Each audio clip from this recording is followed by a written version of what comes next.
Hello and welcome to the inaugural episode of the Everybody Talks Some Movies podcast. I'm your host, Cole Weinstein, and I'm joined here today by a good friend of mine, Ryan McKenna. Ryan, how are you doing? Pretty good, Cole. How are you? I'm great, and today's going to be a lot of fun. Today we're talking about the 1979 horror classic Alien, directed by Ridley Scott. This movie is a favorite of Ryan's and a big blind spot for myself. And that's really why I wanted to start this podcast, is not only to talk about great movies with great people, but to see more movies that I've never seen and to really broaden my horizon on film. So get ready for a spoiler-filled discussion on Ridley Scott's Alien.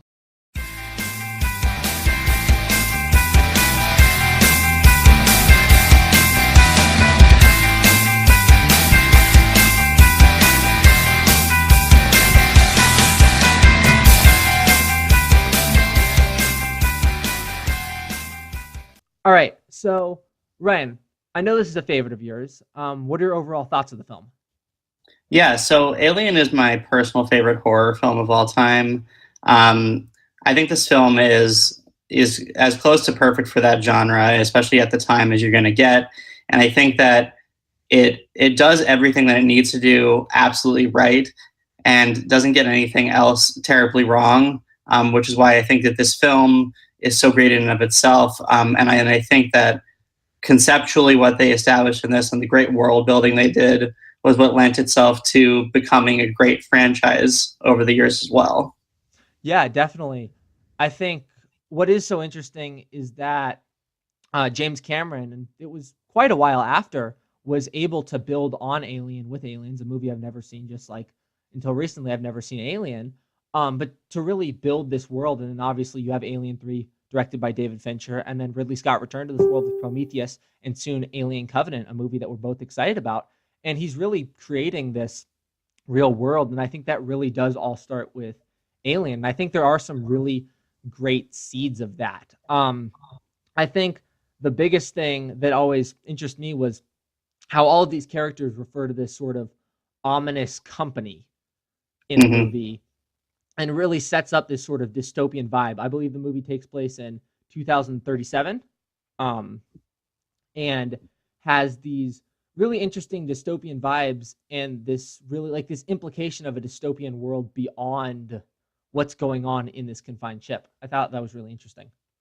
Yeah, absolutely. I think that they do such a good job of establishing a lived-in universe, which is something that you got a lot of conversation from after Star Wars 2 years earlier, and you're finally starting to see sci-fi that felt like it was real instead of totally manufactured, like a lot of sci-fi had been up to this point in time. Yeah, totally. And I think that's kind of what made this a game changer for the science fiction genre. Obviously, Star Wars was beforehand, but Star Wars obviously is also not only called a science fiction movie, but a fantasy movie, because it really does have these fantasy aspects, and it isn't as lived in. Obviously, there's rich characters, just like there are some really interesting characters in Alien, but it feels less realistic and it feels more fantasy. And it was interesting to sort of see Alien create this, and really how many knockoffs Alien has inspired over the years, even with the newest release, Life, which has some really good stuff on its own merit, but tries to capture what Alien does, and like a lot of other movies, really doesn't. I think just on a personal note, the only one that even kind of comes close for me is Sunshine. I think that has some interesting aspects, but even that movie kind of falls apart in a way that I don't really think Alien does. Yeah, but for sure. To go back to that Star Wars connection you were saying, obviously this movie came out 2 years after Star Wars, and at least to me, very early on, despite being incredibly different movies, I could see how clearly they were sort of paying homage or even trying to copy off Star Wars with these moving shots of the ship outside, very much reminiscent of the opening shot of Star Wars, when you have the two ships chasing each other. Yeah, for sure. I think that, when you look at the way this film developed over time and how the original screenplay that Dan O'Bannon wrote, and then it got changed later by David Giedler and Gordon Carroll, you look at and you see how much Star Wars changed the game along the way there, because you got this script originally that was designed as like a Roger Corman movie, real low budget sci-fi, and then got made into this sort of like bigger prestige picture the 20th Century Fox, who of course made Star Wars, had on their desk. And when they were looking after Star Wars to be like, hey, what is our next big thing going to be? This script for Alien was sitting there. And it's what we ended up getting. And then if you look at, like you were saying, a lot of those ship shots as they're flying through space, you can tell that they wanted to capture as much as they could with the totally different tone of this movie, like you were saying. They wanted to capture that for audiences once again, so they'll be back in the theaters a year before, of course, The Empire Strikes Back would come out. Yeah, definitely. And it sort of marks this new era of sci-fi, which I think came at really, it wasn't an accident that it happened now because the technology had developed just to the point where it was really starting to be believable for audiences. And we'll talk about this a little bit later, but Alien, a lot of the effects really still do hold up. There's a few for sure. that I definitely think don't, but compared to movies of the time and even compared to today's movies, like there's a lot of stuff that really still looks great. Right. I wanted to get back to what you were saying about tone, and I think one of the reasons that makes this movie considered so great in so many eyes, including your own, is the tone and this sort of constant sense of dread throughout the movie, despite not a lot of big moments of action with the alien actually happening throughout the film. There's only a few, but there's this constant sense of dread. What do you attribute that to? What do you think is the biggest reason why you get that feeling of dread throughout the whole movie? Well, I think that it all starts when they go onto LV-426 and discover the alien ship. And I think that if you look at all of the design work that H.R. Geiger did, or Giger, I forget how he says his name, all the work that he did on that ship in making it look so, for lack of a better word, alien to us. Like, it's so disturbingly different from anything that we have. And of course, it's got a lot of symbolism with a lot of like phallic and vaginal imagery, but it's still so different that like you don't know how to deal with that. And then when you see the first eggs and you see water droplets moving upwards instead of downwards, like everything is so foreign to our understanding that when you have this thing on a ship, you have no idea what to do with it. And I think that in this movie, not having the action was like real important because, you know, these guys aren't fighters, they're truckers in space. And it's interesting that like every time one of them encounters an alien, it's not like up until the fourth act, pretty much. It's not, we're going to be able to fight this thing and take it down. It's like, nope, you're dead. As soon as you see the alien, you're dead. Yeah, absolutely. And there's even a few moments later on in the movie where they're like, we just got to get out of here. But then I believe it's Sigourney Weaver who brings up, we don't have enough pods like for us to sleep in. So we're going to, and one of them is like, we'll draw straws. Like I'll put myself at risk here because I just want to get off the ship.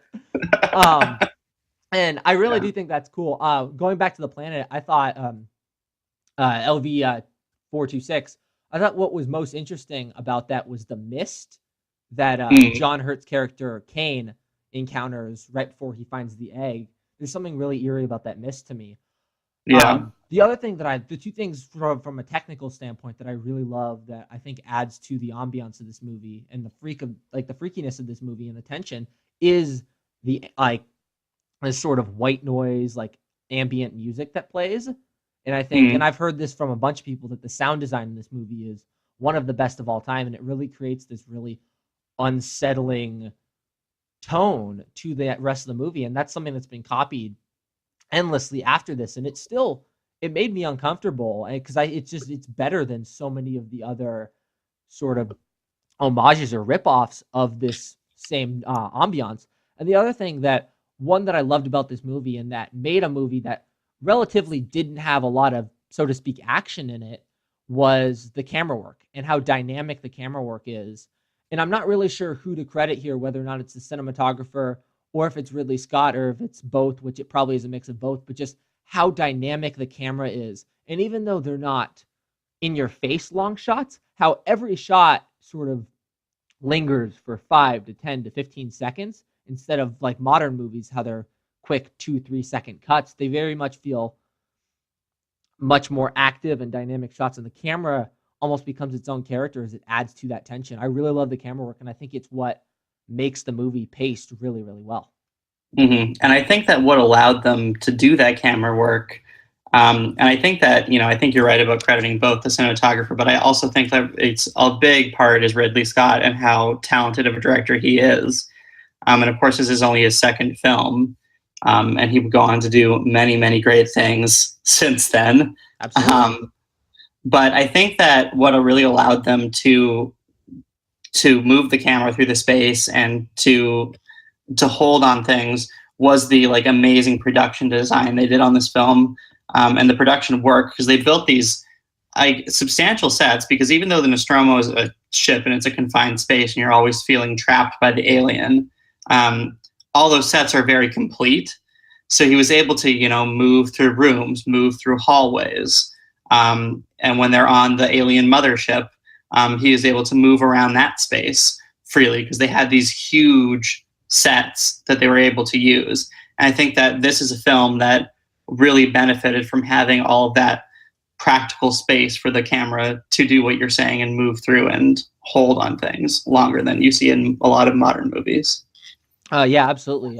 One thing I thought was interesting, the cinematographer Derek Van Lint really hasn't done that much in his career after this movie. Never worked on another Alien movie. He was a cinematographer for only one other movie that he also directed, that wasn't a short, which surprised me. Yeah, because I thought he did a great job, and there was a lot of times where there were very striking sort of images that I kept thinking, that's a great shot, that's a great shot. And it wasn't even like a still image like you would imagine with a Roger Deakins or even a Lubeski. It was sort of a 5-second sort of reel of a shot that was really effective. And there was just countless ones throughout this movie that really, really impressed me. And I think that's easily the strength of this movie, is that this movie technically is a near masterpiece. I have some personal issues with some of the narrative and the storytelling and a few of the effects, but I think from a direction standpoint, especially for the time and the cinematography and how it's shot, I think that this movie is really impressive, and technically is how it builds its great sort of tension. Yeah, for sure. Like, I don't think that you can, like, that's an area that Alien, and like I say, why it's my favorite horror film, is that it nails what it needs to nail. And I think that that's a perfect encapsulation of that. Yeah. I wanted to ask you a question, actually, because this is something I've been thinking about a lot, and it definitely occurred in Alien. What do you think about sort of the difference between older movies and newer movies in the length of takes? Because I feel like with older movies, and maybe it was just out of necessity because they would shoot it on film and they couldn't afford to make as many cuts, but shots would go on for longer and the camera would move more. Whereas with a lot of newer movies, there's a lot more quick cuts, and the amount of cuts in movies have gone up. And I think that Alien is sort of a great example of why I would prefer a shot to go on longer. And it doesn't need to be an Emmanuel Lubezki Revenant Birdman situation where shots are going on for 15 minutes, or, like in Birdman, it's cheated to go on for almost 2 hours. But even like shots that are the average shot amount, like length, is 10 seconds or 15 seconds or 8 seconds versus the 2 or 3. What do you think about that? Yeah, I think that, I do like that style of shooting. I do like having that, because it gives you a sense of scope of where you are and what's going on, a little bit better. I do think that to some degree, I think there's been a trade-off, because I think that a lot of older films that do that with the slower moving shots, the longer takes and stuff, weren't trying to do as much in some other categories that like newer films are doing. Like, I think if you look at modern day action films, for example, they're the most hated for having too many cuts, and there are times when there are far too many cuts in modern day action films. But I also think that at the same time, they're doing more. There's more bold stunt effects, there's more bold visual effects, and there's just more difficult things going on that they weren't necessarily doing with older films. So I think that there's some trade-offs, even if the shooting style does suit my eye a little bit better. Yeah, definitely. That's certainly fair. And obviously, I think we've all sort of acknowledged that CGI is used more than our eye can tell. There's often times where little things are changed using CGI, and that's probably more difficult to pull off with these longer takes. So I definitely get that. Obviously, Alien is known for its technical mastery, but also it's known for its moments. It's got a few really, Right. really great moments, and I just wanted to go through them with you. Are there any Hmm. first that you wanted to bring up, like any favorite moment of yours? Um, I really do, and it's like a simple moment, or it's a simpler moment. It's when the guy is going down to get the cat, and the cat reacts to the alien. Mm-hmm. I think that's a really impressive thing because, and I was listening to the director's commentary actually because I was curious about how this film was made and stuff, and it was interesting to hear like this cat was not cooperating on shoot day when they were trying to get it to, because they obviously didn't have the alien there for it to react to. The cat is reacting to a dog apparently. Um, so this cat just has to give this facial expression, and it's just so interesting to see like how, like, because we constantly see humans react to the alien, and we understand how humans react to the alien, but when you see this animal react to the alien and like what it's got going on, and it's just like, oh, I don't like you, but then the alien's also like, I'm not gonna eat you either. um, I think that there's an interesting back and forth with the cat and the alien. Yeah, That's absolutely. compelling. Yeah, there's another thing I actually want to talk about with that scene that I love so much, Hmm. and the cat sort of adds to it. There's something, I think it's something with aliens, because the only time I've ever felt this way before in another movie was in Independence Day. The scene, I don't know if you remember it, where I want to say it's been a little while since I've seen it. They're in like a mortuary or something like that, or they're testing on the alien, and the Mm. alien is like coming behind it with its tentacles and like about to take out the scientist, something along those lines.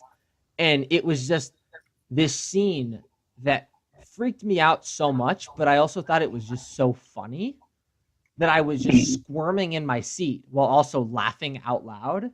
And I had a very similar reaction to this scene because that alien behind him freaked me out. And you see it like dripping with like this fluid, and like it takes out like its like teeth and it's about to kill him, and you're just so uncomfortable. But then this cat is like hissing at it and freaking out in the background. And there's just something so funny, but also so freaky about that scene. And it's such a great blend of tone and something that Hmm. I've very rarely seen.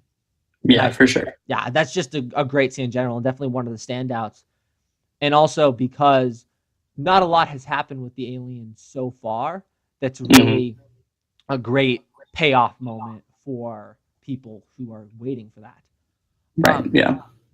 Another moment I want to bring up is obviously the famous scene where the alien bursts out of Kane's chest. Yeah. And I'm really disappointed, I think, like most people, that this scene is so famous that you saw it coming from a million miles away, because it's so well done. How Right. you're worried about this guy, and then they go check on him again, and the face hugger's gone, and he seems fine, and he has this really big appetite, which you later find out he's literally been impregnated by the face hugger, and Mm. he's eating for his child, which is this alien, which is why he's so hungry, which I think is also a really cool little moment, little detail. And he's eating away, and then all of a sudden he starts just coughing and gets into worse and worse shape, and the alien just bursts out of his chest. And it's such a famous scene for a reason, because it's so well done. It's really freaky and it's really, really cool. Do you have any specific thoughts on that scene? Yeah, for sure. That that's a scene that originally got this movie kind of off the ground, because it was one of the few things that was in the original screenplay before it was almost completely rewritten. Um, this idea of this chest bursting alien, and it's a scene that's so great for being very sudden. It was like the first take of that scene, so all the actors' reactions are like genuine.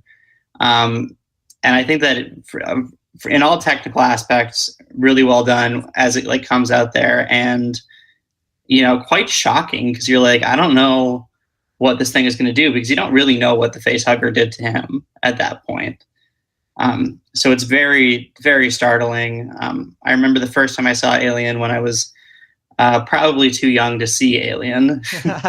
um, that thing gave me nightmares because I was like, oh, am I gonna have some weird alien coming out of my chest today? Because I'm not okay with that. Yeah, definitely.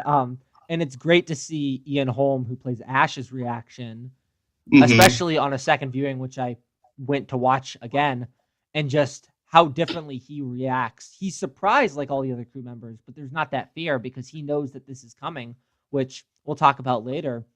You end up Yeah. finding out that this company that they keep talking about sent all of the truckers here to get the alien, not to get the mining, not to mine the ore. Like that doesn't matter. And it was Mm-hmm. interesting to see that he's finally confronted with this creature that he's been waiting to see and he's been curious to see, and he's built up in his mind as this ultimate sort of species, like this ultimate hunter. And it's really interesting to see how he reacts differently, and it's a great moment that really adds on a second viewing.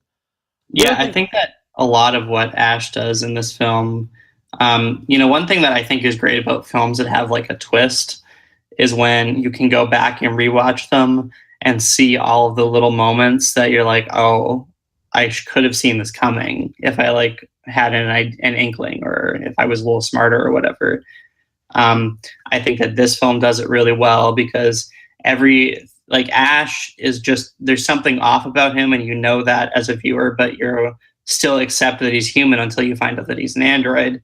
But if you go back and watch it, you're like, oh, I see what Ash is doing and what's going on with him and how this all played into the eventual reveal that we get later in the film. Yeah, absolutely, and really, really good performance on his part. Mm-hmm. I want to talk about that scene a little bit more. One of the two, or I guess three, issues that I have as far as effects go that don't hold up. There's a moment at the end of that scene when the alien comes out and it zooms in on the alien, and it sort of makes this weird noise and scurries off, and Right. it felt so. It honestly, to me, it felt like an 80s effect, which I guess you could say is a compliment to this film because it was made in the late 70s. So while it does feel old, it still feels newer than it was, which I guess is impressive. But Mm-hmm. that moment doesn't hold up, and I understand that it's not supposed to, considering it was made almost 40 years ago.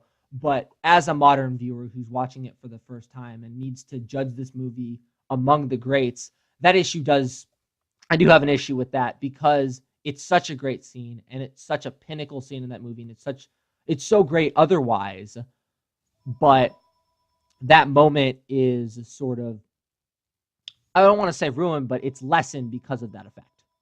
Mm-hmm. Yeah, I think that I'm a person who harps on like bad effects in old movies ruining them for me. Like, I went back and watched the 1930s King Kong recently, and that movie is just unwatchable at this point. So it just looks so ridiculous. Um, there is an effect that we're going to talk about later that bothers me still, but this effect, like, it's not my favorite thing, but it also what I don't know exactly what would have been. I know exactly what would have been done today, but I feel like it might have been equally ridiculous because at this point, like the chest burster is a small version of the xenomorph, or the final alien, and like the way that its legs look also kind of are funny looking in the way that it moves in general. If it's like going fast, so I think that no matter what, a tiny alien running away was gonna look a little awkward.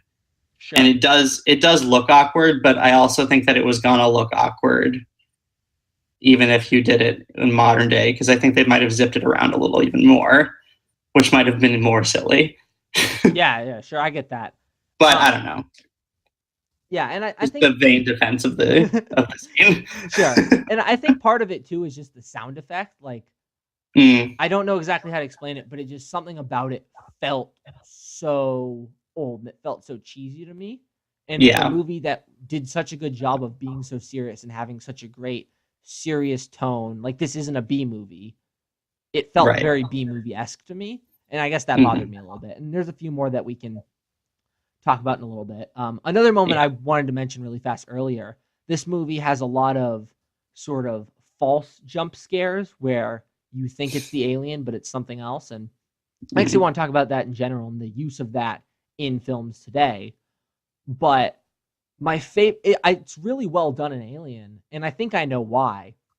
But my favorite of these is when Sigourney Weaver, Ripley, is walking around looking for the facehugger because it's gone, and all of a sudden something falls on her, and it's the shell of this facehugger, just like the leftover part of this facehugger that ends up impregnating Kane. And that scene freaked me out because it looks like the facehugger is about to jump on her. And it's just such a great, honestly, only a half false jump scare because it still is what she's fearing, like hitting her. And it's just such a great moment, and it really freaked me out. And I thought it was really well done. Yeah, I think that, and I think that this kind of ties into what you want to get into with jump scares kind of in the way that they're used today. I think that what they did in Alien was, like, even though they had moments that were false and that the thing wasn't absolutely terrifying, they were all sort of like, there was a reason why the person was on edge to have this happen to them. And then also, and this kind of gets at like what a jump scare is.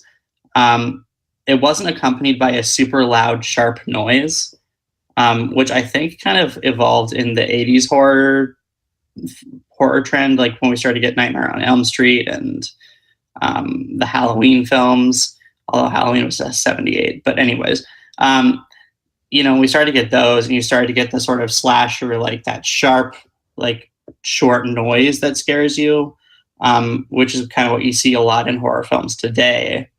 And Alien doesn't really have that. Like when the scene that you're talking about where the facehugger falls down, you hear the sudden noise of it hitting Ripley and her screaming, but there's no like additional scored noise to scare you in the background, if you know what I mean. Yeah, absolutely. And you saying that made me think of the scene where they think the alien is in some box or some cage, and they're about to open it up, and this tension's building, and you're freaking out. You're like, I think this is the alien. It's going to kill one of them. Right. And they open it up, and it's the cat. And the cat's noise actually isn't even that scary. But what scared me was the anticipation that an alien is about to kill one of these people, which is what they were feeling. So even though it's a false jump scare, it really sort of puts you into their position and how they would feel. And that's actually a really cool moment. And I definitely agree with you. I also think Alien still does use these fake jump scares, if you want to call them, sparsely. They don't use them a lot, whereas in a lot of movies will crank up the sound and they'll do it multiple times because that's what audiences think are scares today. And there are certainly people who enjoy those kinds of scares. But I know they frustrate a lot of other people. And sort of as a personal anecdote, for the longest time, I didn't watch horror because I didn't like jump scares. And I just assumed all horror was jump scares. And that's why I held off from watching Alien for the longest time, because I just assumed it would be riddled of these cliched jump scares. And it really wasn't. And I really did like that. I want to go talk about another moment. And I guess before that, we can get to the other effect that you personally were talking about her leaving the ship, the Nostromo, which also was interesting because that's the first of many allusions to Joseph Conrad and his works. Which I thought was interesting how Ridley Scott continued to reference Joseph Conrad's works throughout all of the Alien franchises. And how originally the ship wasn't even going to be called the Nostromo. It was going to originally be called the Snark and then the Leviathan until they finally settled on the Nostromo. But I think it's a great scene watching her run around the ship, and there's really some great camera work moments in there and a lot of shots that I went, wow, this is great, as she's escaping. And then she finally escapes and the ship blows up. And I think we would both agree that in that scene, the ship explosion doesn't really hold up, and it feels much older than it feels much older than a lot of these other effects that really do hold up. Yeah, for sure. I think that, that's a scene where like it was all done because they didn't have a computer effect at that point. So it was all done using matte paintings, and it's really easy to tell that it was done using matte paintings because that's not what an explosion looks like Yeah. in any sense of the word. Uh-huh. So that's a moment where, I'm watching it and, I gave Alien a 5 out of 5. Like, I love this movie. It's, it is my favorite horror movie. And I'm like, I typically punish things for having bad effects. And this is an effect that bothers me. I don't like it. But it also at the same time, like, doesn't, like, it bothers me momentarily, but never takes me out of like what is going on, like, in the moment. So while I think that, the film would be better off if they would have fixed that in the director's cut, I'm also, I also understand why it's there, and that it's bad, but not the worst effect I've seen. Yeah, I actually agree with you on this. There's sort of 3 effects that I have issues with. We talked about the first one, the alien popping out of the chest, and that's the one that takes me out of the movie the most. This one, Right. well, I was thinking to myself sort of subconsciously, this does not look great. There was something about it that kind of worked. It had this really weird, I don't even know how to explain it, almost like it was one of those like 70s like lava lamp videos. Like it's very just sort of colorful and it sort of fits the era. And it's just it's weird, but it feels like a strange choice that you would get in some weird stoner movie. And something about that worked enough for me that I wasn't completely taken out of the movie. It doesn't look great. Obviously, the explosion looks monumental. Like it looks like what the Death Star would look like exploding. And even the Death Star doesn't look like it explodes that big. Yeah. But something about it doesn't completely take me out of the movie. And it took me a while to be like, no, that's not a great effect. That does not really work. Yeah. The one thing that I think is, and I think it's interesting you bringing up the Death Star explosion. And this is why what kind of grinds my gears about a lot of films, especially films that came like after or in the era of Star Wars. And I understand that Star Wars was like totally revolutionary in what it did. And I get that. But at the same time, the Death Star explosion looks about 1,000 times better than this explosion did. So that's where I'm kind of like, guys, this movie came out 2 years before you. And you're telling me you couldn't have gone and like, hey, can we learn how to do an explosion? Yeah, and you copied off another part of Star Wars with showing the outsides of the ship for extended periods of time. You could have maybe even stolen that effect. Like, yeah, for you've sure. already stolen other stuff. Or homaged it, I guess. Yeah. Yeah, I totally agree with you. And then my third one, the third sort of issue effect that I have, comes at the end of the movie.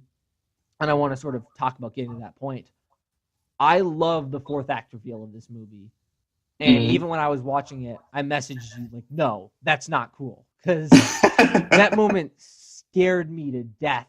Because I'm watching, I see Ripley is in her shuttle, and I'm thinking to myself, that's odd. There's like 15 minutes left in this movie. I feel like I remember seeing Ripley face off with the alien. I feel like I remember seeing some other clip that hasn't been shown in the movie. What's going on? And the movie still convinces me that this is the end. Ripley's just going to hang out in the ship for 15 minutes. I thought something was going to happen, but I wasn't sure. She puts the cat in its sleeping bay. Cat goes to sleep, doesn't know a thing that happened. And she walks over and she sees a hand reach out at her.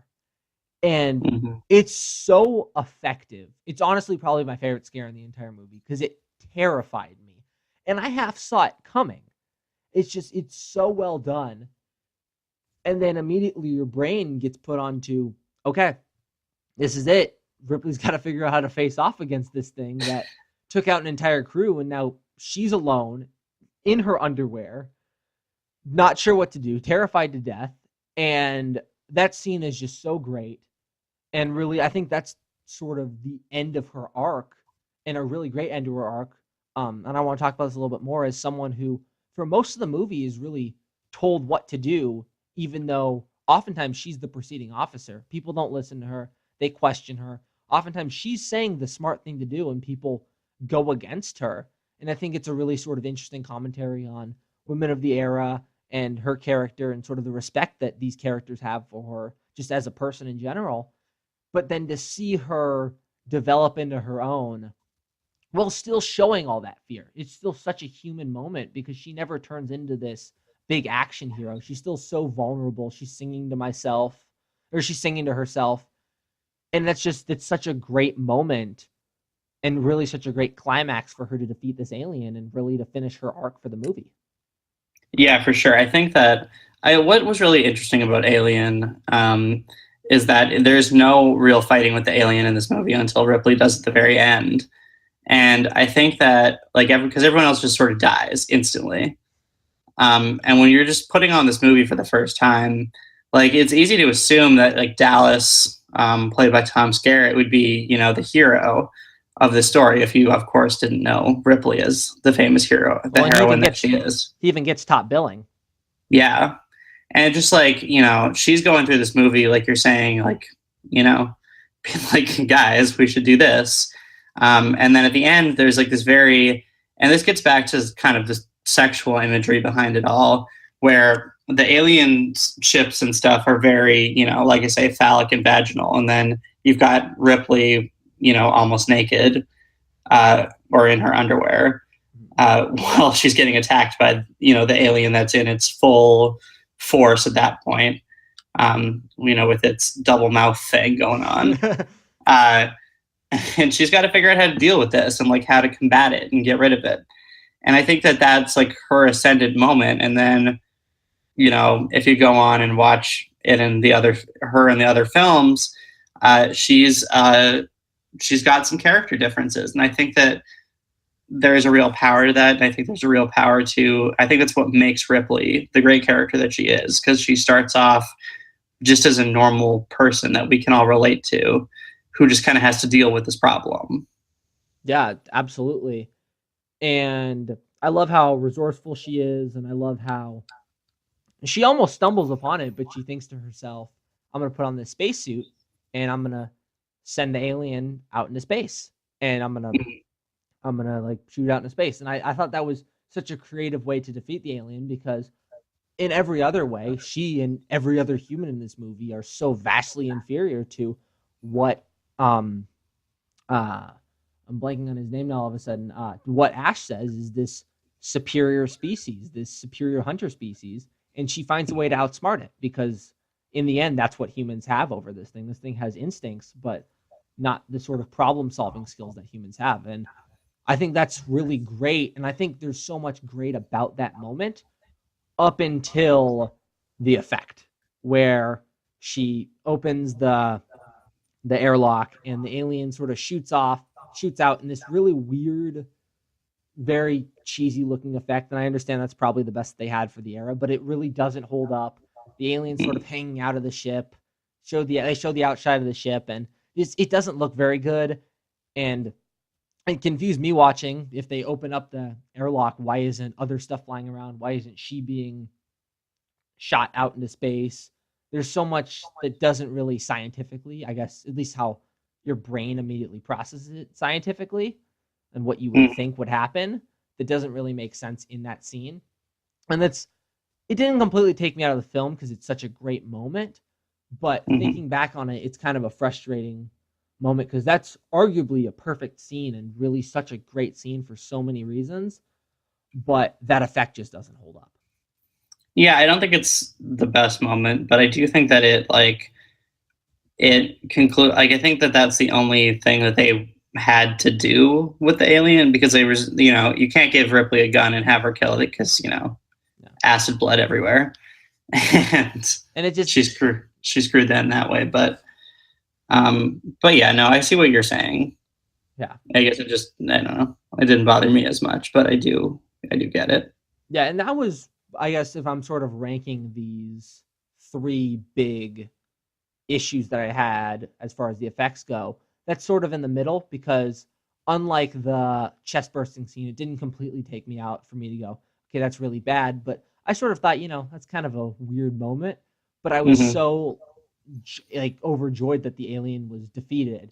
and that she won, and that a character who I really did care for defeated the alien and won.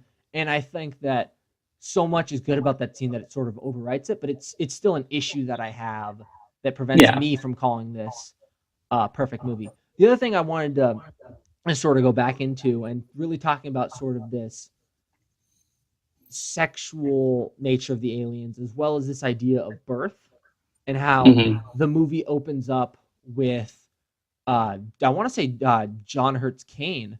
He's the first to wake up from these pods in this all white room that very much reminds you of this sanitized hospital room, awakening and walking around sort of confused at what's going on in his underwear.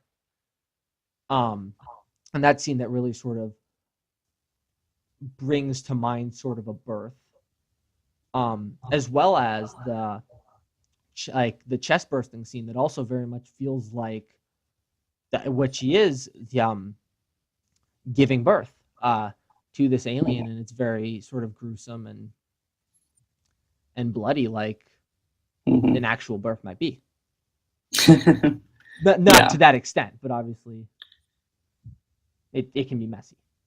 Yeah, no, for sure. And I think that, as the Alien sequels came out and we learn more about how that concept and that mythology, and how there is a very big birth element to it. Mm-hmm. And of course, Alien 3 played on that concept a lot too. And I think that what Alien did well was it world built very well, for them to like layer on all these concepts later on in the franchise. Yeah, and I really appreciate that about the movie, and it's one of the aspects that takes it above sort of a standard science fiction movie and really the standard sort of alien knockoffs that have been made for the past 40 years. Mm-hmm. It's very easy. Sorry, it's very easy to see how the original script that they made for this movie, whatever its faults were, it's very easy to see how it was designed to be a low-budget Roger Corman sci-fi film rather than kind of this big film that Fox made. Yeah, absolutely. And this is really what Ridley Scott should get major credit for, is that he's able to very much create these images and these connotations in your mind that adds to this overall dread, and almost talks about in subtext and in images subconsciously these issues that we don't talk about in our normal day society that sort of makes us uncomfortable. And I think that also helps play to this sense of uncomfort and dread throughout the movie, which I really appreciated. Do you have any more you want to say about that? No, I think that really covers that, because I think that I think there's a lot to it, and I think there's a lot that comes down the road. But I think that the basic idea of the birth motif throughout this movie was really well done, and it worked well. Yeah, absolutely. And then I want to sort of change topics a little bit and sort of get into the characters of this movie, Ripley and the other characters as well, which sort of leads to me as a bit of a problem I have with this movie, which is, well, I do really commend this movie for having characters that all do feel real. They all feel like real people. I feel like a lot of this movie, and for a movie that is so slow, it's never really boring because it's paced in a really interesting way, but a movie that's very slow and feels uneventful a lot of the time, I feel like this movie oftentimes does not capitalize on the character building moments it should for a movie that really only has 4 or 5 actual big alien attacks.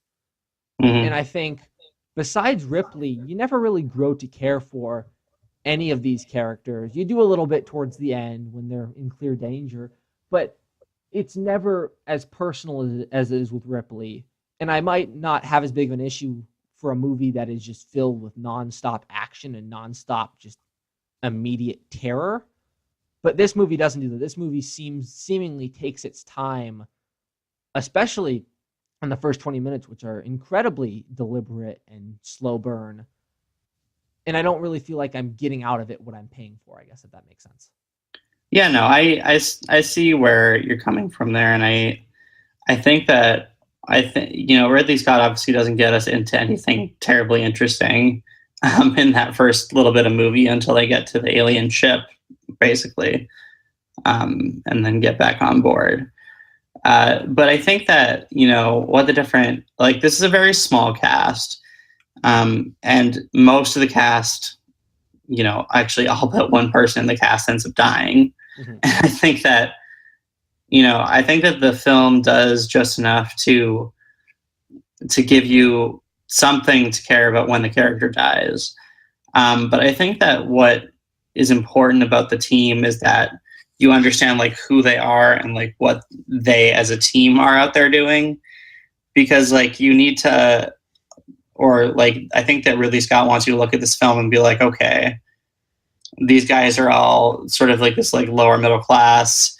They're worried, they've got like very real life concerns that we can all sort of appreciate. And like, unlike, a lot of like, if you look at like, for example, the film Life that just came out, like everyone in that is like the top of their field, this thing, like they're the best of the best, and people that are sort of unrelatable as a result. Whereas these guys are all just kind of like, all right, we're just make our way, deliver stuff. We'll go like mine some more or whatever to make a little more money from the company. And I think that sort of general feel is what makes the characters appreciable rather than anything like specifically about them, because you don't really know a lot of their backstories. Yeah, definitely. Funny enough, I actually think the scene where I really did start to feel like I was getting invested in these characters is the beginning of the chest burst scene, because Kane's talking about how he wants to eat everything. He's so hungry. And then everyone's joking around with each other. And I could see it coming. So I was almost disappointed from an aspect that I was like, I'm finally starting to feel like I'm getting interested and invested in caring about these characters. And sort of the big inciting incident happens. And I wish that had happened in the previous, I want to say 40 minutes, because there's a long chunk of this movie. It doesn't feel like it because it is paced very well, that happens before even the beginning of the chest burst, which is really the big sort of moment and tone change where it becomes a survival movie. And I wish I had, just sort of repeat what I said before, I wish they had added more of those good character moments, even though I think I can tell that these are real people sort of through their small mannerisms. And I really did appreciate that. And everyone sort of felt like they differentiated themselves. And I think all the performances are really good. Some are better than others. But I think I did have an issue just overall with not caring about them as much. And I think a movie that's sort of interesting to compare to with this is a movie like Sunshine, that for those first two acts really develops their characters in a really interesting way and doesn't make you care about their characters in a conventional way, but makes these characters so interesting that you can't help but pay attention. Yeah. Well, fair enough. I think that, like I say, I think what worked for me was that I was able to sort of get on board with like who the people were. And then I was a little less worried about who the individuals were. I guess if that makes any sense. Like, I don't really need to know like Lambert's whole life story to be able to like just appreciate who she is and like what she's doing. Yeah, sure. I get that. I guess. I don't know. Yeah, no, I definitely get that. I wish I had seen them, I guess, more of as a unit, if that makes sense. Yeah, that's fair. Yeah. Let's see. Is there anything else specific that you wanted to talk about with this film? Well, actually, I wanted to bring up the score for this film. Yeah, definitely. Real quick.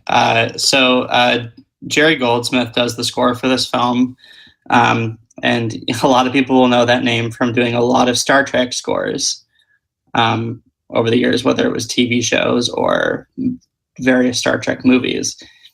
And it was always striking to me to know that he did both those scores, because this score it's powerful, but also like extremely subtle throughout the movie. And I think that it's such a diversion from a lot of the other work that Goldsmith did over the course of his career. that I'm always interested to go back and listen to it, and like the way that he helps Ridley Scott manipulate you in certain situations, especially the work that they do while they're on LV-426. So I just kind of wanted to drop in a little line for him. Yeah, definitely. The score was definitely effective. I'm not someone who really, I think, keys in on scores, and I think that's probably something that you do because I assume you've watched this movie many times. Yeah, up to you. But definitely, I will say the atmosphere of this movie overall is great, and the score definitely does add to that and adds to the atmosphere and does manipulate you and makes you feel how Ridley Scott in the moment wants you to feel.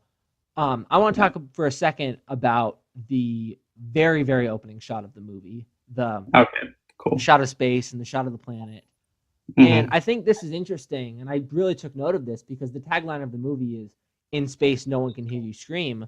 And for most of the movie, it just takes place inside of a ship, like it would take place inside of some really dirty building.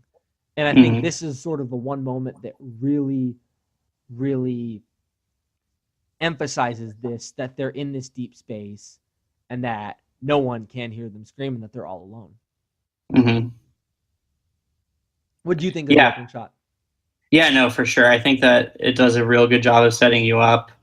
And, you know, it's another thing that's reminiscent of Star Wars in a lot of ways. But yeah, I think it does a good job of just showing you how literally isolated they are from everything else. And then even when, you know, later they're talking to Mother and like dealing with that, it gives you an even greater sense of isolation. Like these guys are alone. They have no idea what to do. And I think that was really powerful. Yeah, absolutely. And that was one thing though where I thought it was a cool, I don't know about homage, but they sort of borrowed something from Star Wars and made it their own. Because while it definitely does have a Star Wars feel to it, it very much feels like it belongs in an alien movie. Whereas in going back to the shot of the outside of the ship, that felt like it belonged in a Star Wars movie or even Spaceballs parody. And that was interesting that you brought up Mother because that was another aspect of the movie that I really wanted to talk about. And I think before we get off onto Mother, I just wanted to drop in about. I think it's funny, and you listen to that tagline because the tagline it's true. Like if you scream in space, it doesn't make a noise.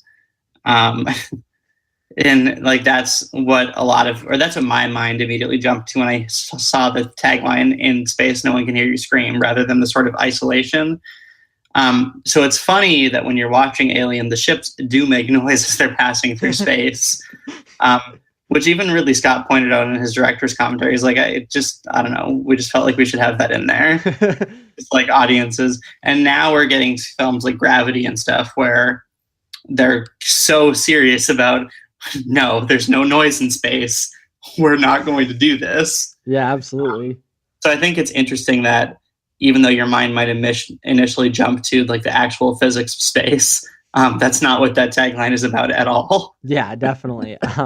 And Ridley Scott, I think the thing I love about some of these directors, like a Quentin Tarantino, like a Kubrick, and like Ridley Scott, is they have their own personalities. And I can so see him making this movie, and that probably the tagline wasn't even his; it was the marketing team. But for him to think like, you know, we got to put these noises in of these ships, and they're like, that doesn't make sense in the context of space. And he's like, just do it, it'll sound better, it works. It's super interesting to see. And like even if you watch like interviews with Ridley Scott and stuff, like he's very much his own guy. Like I was watching an interview on the Alien disc, and you know, he's like sitting there at the interview is smoking this huge cigar, just like kicking back. He's quite the character. Yeah, absolutely. And I think that's what makes him great is that he's got this really interesting sort of vision, and he's this guy who to a fault goes with his gut. And I think it's definitely backfired on him in some of his movies, maybe movies that we'll talk about in the future, but it's really shown a lot of success in a lot of his movies, and definitely this one. So he's also a director who views directing as like an easy thing. I was watching a director's roundtable with him, and like he was on. It was the year The Martian and The Revenant came out in 2015, and Alejandro González Iñárritu is sitting there talking about like how tough The Revenant was to make, and Ridley Scott's like, "Oh, The Martian was easy." He's like, "It's fine. I could direct a film every year. It's just a simple man. I just get up in the morning and direct." I'm like, "Oh, good for you, Ridley Scott. Good for you." Yeah, and I do. Just on a side note, those roundtables are great. It's super cool to hear all of these interesting characters sort of talk to each other. Was there one more anything else you wanted to say? No. Sorry, I was cutting you off there. No problem. Not at all. It was great. So I want to go talk about Mother for a second. What I thought was so interesting about Mother, one, it felt to me at least clearly as an homage to Hal from 2001: A Space Odyssey, which Scott even credits Star Wars, 2001: A Space Odyssey, and funny enough, Texas Chainsaw Massacre as the three films that with Mother. But I think Mother you can look at Mother a few ways, and I think it's in its own way, Mother, even though it's just a computer that spits back information, is a really interesting character within itself, because one, it sort of feels like the representation of this company that they keep referring to, this ominous company that's this connection back home to this seemingly dystopian world. And you can sort of look at Mother through the eyes of that, as well as almost like a biblical term, like this God that's watching over them. And I think it's so interesting, or even as a parent watching over them. And I think it's so interesting in that scene where Dallas comes in and asks Mother what to do if there's an alien on board the ship, and Mother doesn't know. Like, your parent doesn't know what to do. God himself doesn't know what to do. And they're really out alone in space. And I think that was one of the moments that really, that tagline hit home for me, because it was like, they're out alone in a world that's unknown, and not even the superior sort of intellectual being of this movie knows what to do. That was really interesting. It's like super troublingly relatable, because you can just imagine times where, like, let's say you're hiking out in the woods and you encounter a bear, and you like look up to the skies and you're like, God, like what am I going to do about this bear? And there's like no response. And you're like, oh crap. Yeah, totally. And I think that's exactly what's happening with them. But I also think that Mother, like, in addition to that, Mother is very like ominous in a lot of ways, like beyond, not having answers. When Mother starts to reveal like the sort of like back shadiness that the company is doing, which of course is a theme throughout the Alien movies, and something that Ridley Scott really wanted to play on, like how much does this company control these people's lives, and like how ugly is that situation, the sort of 1984-ish deal going on. And I think that when you are thinking about Mother, and like only some people can talk to Mother and deal with all her protocols and what have you, I think that it's really kind of creepy in a way. Well, even that they call it Mother, like there's just something about that. I don't really know how to put my finger on it. Like a lot of this movie, like sort of the creepy imagery of birth and sort of gender and like reproductive organs. And there's a lot of it that you just can't really put your finger on why it's so creepy, but it is, and it adds this really unsettling tone. And unless there's anything else you want to bring up, I think that's a really good place to stop our overall discussion, and just to end on how unsettling of a movie this is in a really good way. Do you have any final thoughts that you want to say on this movie? Obviously, I know you love it. Maybe an overview of just how you feel about the movie overall. Yeah, I think that, like we were saying just there, I think that Alien manages to like be creepy on so many different levels that makes it really work as a horror film. Giger's alien design is so terrifying. It is just nightmare inducing. And this is a film that, I will always remember for terrifying me and will continue to terrify me. but I can also appreciate as like a real work of great cinema and one that I really hope people check out. And then I hope people go on to see the sequel, which I think is even better, with what James Cameron did with Aliens. And like that's the way you make a sequel. So Yeah, Alien is awesome. definitely. That's a really good sign as someone who hasn't seen it. And hopefully, if you're willing, I'd love to have you back on to talk about Aliens in the future sometime. I would love to talk about Aliens. Absolutely. Sort of as my overview, I saw the movie and had some issues with it. Mm-hmm. But as we've talked, and this is what I hoped for this podcast and really hope for myself, that talking about in depth about a movie would really make me appreciate all of the subtleties and to really think back on it and to think about how well made this movie is. And I've really sort of upgraded my feeling on this movie from really like to, I think this is, it has its flaws, but this is a great movie with a lot of really smart stuff that's going on, and one that I think really would lend itself to a rewatch. And I really appreciate this. I think this conversation has absolutely made my appreciation for Alien grow, and I hope it makes your appreciation for it too. I've had a lot of fun. This has been a great first episode. Thank you for coming on, Ryan. Thank you for having me. Yeah, it's been a pleasure. I hope that you are a guest many more times, and I hope you come back and listen again. This has been a great first episode of the Everybody Talks Some Movies podcast. I hope you enjoy. Ryan, do you have anything that you want to promote? You can find me on Twitter at rmckenna19, and that's about it. So go there. Cool. Once again, thank you very much for coming on. And at this point, you can find me at cwine21, CWEIN21 on Twitter.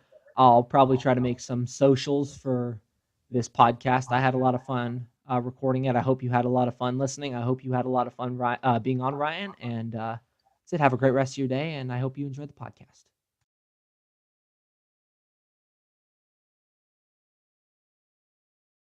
Cool. Once again, thank you very much for coming on this podcast, and thank you very much for listening. You can find me at cwine21. That's CWEIN21 on Twitter. I'll probably try to make some socials for the podcast at some point. But in the meantime, I hope you had a lot of fun listening, and I hope you have a great day. Thanks for listening.